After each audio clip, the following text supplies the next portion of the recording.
Hi friend, welcome back. ನೀವೇ ನಮ್ಮ celebrity YouTube channel. ಇವತ್ತಿನ ರೆಸಿಪಿ ಸ್ಪೈಸಿ ಈರುಳ್ಳಿ ಮಂಚೂರಿ ಹೇಗೆ ಮಾಡೋದು ನೋಡೋಣ ಬನ್ನಿ. ಮೊದಲಿಗೆ 2 ಈರುಳ್ಳಿ ತಗೊಂಡಿದ್ದೀನಿ, 1 ಸ್ಪೂನ್ ಖಾರದ ಪುಡಿ ತಗೊಂಡಿದ್ದೀನಿ. ಈಗ ಈರುಳ್ಳಿನ ಒಂದು ಬೌಲ್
ಒಂದು ಪ್ಯಾನ್ ಇಟ್ಟು ಆಯಿಲ್ ಹಾಕೊಳ್ತಾ ಇದ್ದೀನಿ.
ನೋಡಿ ಫ್ರೆಂಡ್, ರೆಡಿ ಆಗಿದೆ ಈರುಳ್ಳಿ ಮಂಚೂರಿ.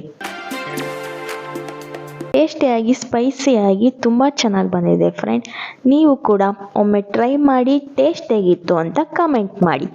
ಓಕೆ ಫ್ರೆಂಡ್, ಈ ವಿಡಿಯೋನ ನೋಡಿದ್ದಕ್ಕಾಗಿ ಧನ್ಯವಾದಗಳು. ನಿಮ್ಮ ಫ್ರೆಂಡ್ಸ್ ಫ್ಯಾಮಿಲಿಗೆ ಶೇರ್ ಮಾಡಿ, ಲೈಕ್ ಮಾಡಿ, ಸಬ್ಸ್ಕ್ರೈಬ್ ಮಾಡೋದನ್ನು ಮರಿಬೇಡಿ.